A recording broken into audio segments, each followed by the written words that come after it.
Olá, estudantes! Sejam bem-vindos e bem-vindas à revisão de Sociologia. Eu sou o professor Dário Pinheiro e vou ficar com vocês nesta aula que trata justamente da revisão e da avaliação.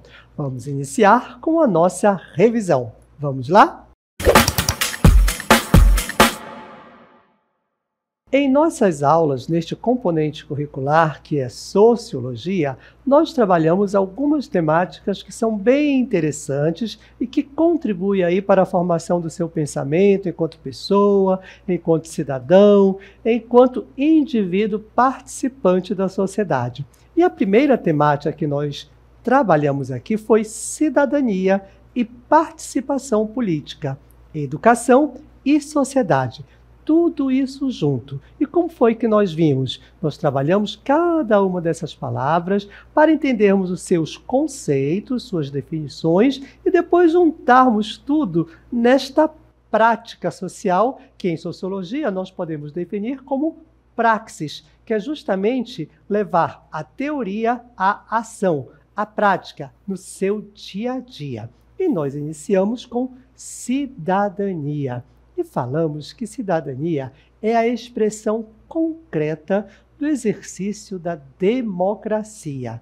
Olha aí, vimos que a cidadania é intrínseca, faz parte, é aquela expressão do fazer mesmo, como falamos agora há pouco, da cidadania dentro de um regime democrático que está presente em nosso país, que é o regime da democracia. Para que ela esteja em plena ação, ocorra de fato, é necessário também que tenhamos aí a cidadania. E a cidadania também é, gente, o exercício pleno, vejam bem, pleno de direitos civis, políticos e sociais. Ser um cidadão é usufruir, é gozar desses direitos, porque a cidadania também é a expressão da igualdade dos indivíduos perante a lei, que pertencem a uma sociedade organizada. A lei ampara todos os indivíduos que estão ali naquela região, naquele país, e todos têm cidadania, porque para o regime democrático, todos são iguais perante a lei. Olha que interessante como a cidadania ela está ligada aí a várias concepções e ações que juntas formam aí o conjunto e o termo cidadania. A cidadania ela se instaura na nossa sociedade, nas sociedades ocidentais, a partir dos processos de lutas que culminaram aí com o que nós temos hoje e começaram lá há muito tempo atrás, como nós vimos, por exemplo, com a independência dos Estados Unidos da América do Norte. Sim, foi um evento que trouxe forças para que a cidadania fosse o que é hoje. Outro movimento também que teve reflexo no mundo todo até os dias atuais é a Revolução Francesa. Isto aconteceu lá no final do século XVIII. E esses reflexos, vou considerar positivos para a sociedade democrática, foi o advento da cidadania e esse entendimento. E desse momento em diante, todos os tipos de lutas travadas para que se ampliasse o conceito e a prática da cidadania vem acontecendo nas sociedades ocidentais democráticas. Sim, porque a luta, digamos, a reivindicação, faz parte, está aí dentro deste bojo da sociedade democrática e é uma representação da cidadania. Vamos ver como isso está na prática.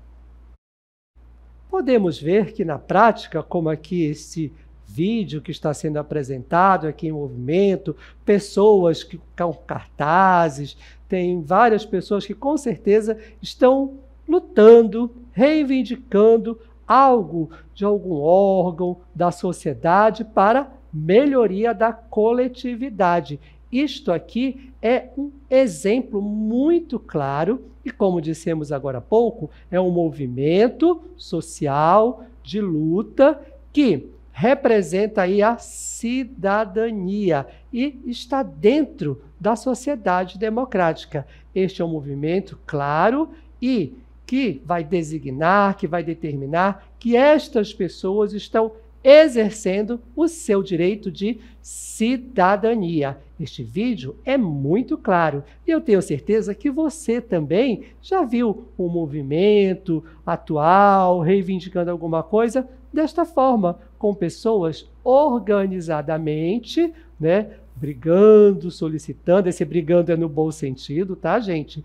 Discutindo para que algo seja melhorado dentro da coletividade. Vejam que é um movimento coletivo, ok? Mas aí tem também a conceituação. Isso aqui é apenas um momento de cidadania. Existem outras formas de manifestar e de exercer o direito de cidadania dentro da sociedade democrática? Sim, tem. E para isso nós mostramos em nossas aulas um autor que se chama Giacomo Samni. Vamos ver a teoria dele?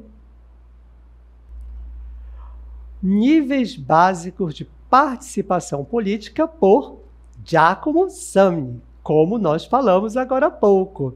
Este autor, ele é italiano, né? Ele trouxe para nós essa ideia de 3 níveis de participação política. E o primeiro nível que nós já mostramos para vocês é o nível de presença.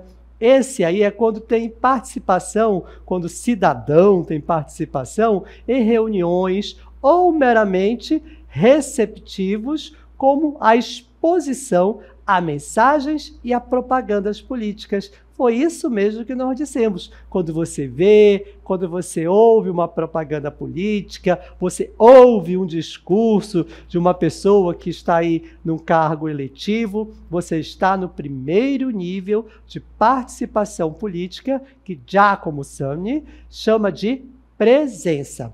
Mas ele também trouxe o segundo nível. Qual é o segundo nível de participação política, segundo este autor? É o nível de ativação. E quando que eu estou neste nível de ativação? Quando eu participo, por exemplo, em campanhas eleitorais, propagandas e militância partidária. Isto aí vai determinar que eu estou no segundo nível, além também da participação em manifestações públicas. As pessoas envolvidas lá naquele vídeo que nós vimos agora há pouco estão aí, de acordo com Giacomo Samni, no segundo nível de participação política, que é a ativação. Mas tem o terceiro nível. Qual foi o terceiro nível que nós mostramos para vocês? Decisão. Sim, este nível já é o nível em que a situação do indivíduo é de contribuir direta ou indiretamente para uma decisão política. É quando ele elege um representante, por exemplo, ele está no terceiro nível, ele está delegando poderes para aquele vereador, para aquele deputado, para o prefeito, porque eu votei, então eu exerci o terceiro nível de participação política. Ou quando você se candidata ou tem uma candidatura, né, espontânea a qualquer cargo eletivo. E aí você participou de forma do nível 3, que é nível de decisão. Olha aí, vamos rever rapidamente, só para não esquecer e anotar: nível de presença, nível de ativação e nível de decisão, de acordo com Giacomo Samni, que são os níveis de participação política que você, que eu, que nós podemos ter dentro da sociedade democrática enquanto cidadãos, exercendo o nosso direito e o nosso dever de cidadania. Vejam como essas palavras, esses termos estão interligados. Cidadania leva à participação política em qualquer um destes níveis, de acordo com este autor que acabamos de apresentar para vocês. E aí, qual o papel da educação dentro deste movimento de participação política como Giacomo Sani nos propõe. A educação tem um papel fundamental a partir da escola. A escola se mantém como um espaço predisposto à formação da cidadania. Ela é uma das instituições sociais responsáveis pela construção do nosso sentimento de pertencer a um meio social. A escola nos traz esse sentimento de pertencimento. O ser humano pode efetivar sua vida na coletividade, no pertencimento e no público. Como todos nós já devemos saber, o ser humano ele é um ser social. Portanto, ele não se desenvolve sozinho, de forma individual. É necessário a coletividade para que ele tenha esse sentimento de pertencimento no público, na comunidade, no município, no local aí onde ele reside e interage com outros humanos. Perfeito? Entendido? E nós seguimos com a nossa revisão com a segunda temática que foi apresentado em nossas aulas. Esta temática é, olha aí, indústria cultural. Vocês lembram? Tem aí, olha, essa imagem de Hollywood. Quando se fala em Hollywood, se remete a quê? Aqueles filmes de ação, de romance, que você vai a uma sala de cinema. Quem não teve oportunidade pode ir no município ou quando for a um centro urbano, numa cidade um pouco maior, procure um cinema. Veja um filme naquela sala refrigerada, né? Se envolva naquela história. Isso é muito bom. É entretenimento, é lazer considerado saudável e até indicado na nossa sociedade. Mas isto nós mostramos para vocês que tem todo um trabalho, um pensamento, uma construção para que isto ocorra e dê a nós essa satisfação e esse entretenimento. E nós vimos que a indústria cultural é responsável por isso. Sim, esse movimento, essa ideia vem aí de um segmento do capitalismo que nós chamamos em sociologia de indústria cultural. E a indústria cultural é um termo difundido pelos teóricos da escola de Frankfurt. Quais foram esses teóricos? Adorno e Horkheim. São os dois teóricos criadores deste termo, indústria cultural. E eles eram de uma escola lá da Alemanha, na cidade de Frankfurt, que se chamou e que se chama Escola de Frankfurt. Eles criaram esse termo para designar a indústria do entretenimento popular. Por isso que nós falamos aqui do cinema, porque é um entretenimento para todas as pessoas, para a grande massa, para o mundo todo, e que produz cultura, olha aí, só para confirmar, cultura para as massas de trabalhadores das grandes cidades. É porque, inicialmente, a indústria cultural visava, naquele momento de lazer do trabalhador, enquanto ele não estava na indústria, oferecer algo. E aí ele foi criando entretenimentos que se transformou na indústria cultural. Claro que nós dissemos também aqui que esse entretenimento não é gratuito, porque como indústria, ela fabrica um produto, fabrica alguma coisa, que no caso é o entretenimento, e quer lucro. Dentro do sistema capitalista, a indústria fabrica, produz, vende e quer receber o seu lucro. E nós trouxemos também para vocês a origem da indústria cultural. Isso, ela começou aí com os trabalhadores, como já vimos, mas tem um elemento que é fundamental para entendermos essa origem simbólica da indústria cultural, e que começou quando? Lá no século XV, com Gutenberg, quando ele criou a imprensa. O que é a imprensa? Quando ele começou a imprimir livros, folhetos, porque a comunicação começou a se dar de forma mais rápida. E aí já tem um embrião da indústria cultural que simbolicamente nós trazemos para vocês como a origem simbólica da indústria cultural. Muito importante ter esse detalhe. Não é só com a Revolução Industrial. Não, lá no começo isso já tinha acontecido. E a partir daí, né, do século XV, com a imprensa de Gutenberg, o desenvolvimento da indústria cultural, ela continuou com o avanço da sociedade industrializada. Nesse momento da industrialização da sociedade, nós damos um salto para o século XVIII, com a Revolução Industrial. E isso, gente, foi continuando, não parou aí no século XVIII. Começou com Gutenberg no século XV, vai para a Revolução Industrial, lá no final do século XVIII, todo o século XIX, e isso vai avançando. A sociedade se desenvolve e também a indústria cultural vai começando a pegar, até pegar no caso, esses desenvolvimentos tecnológicos, gente.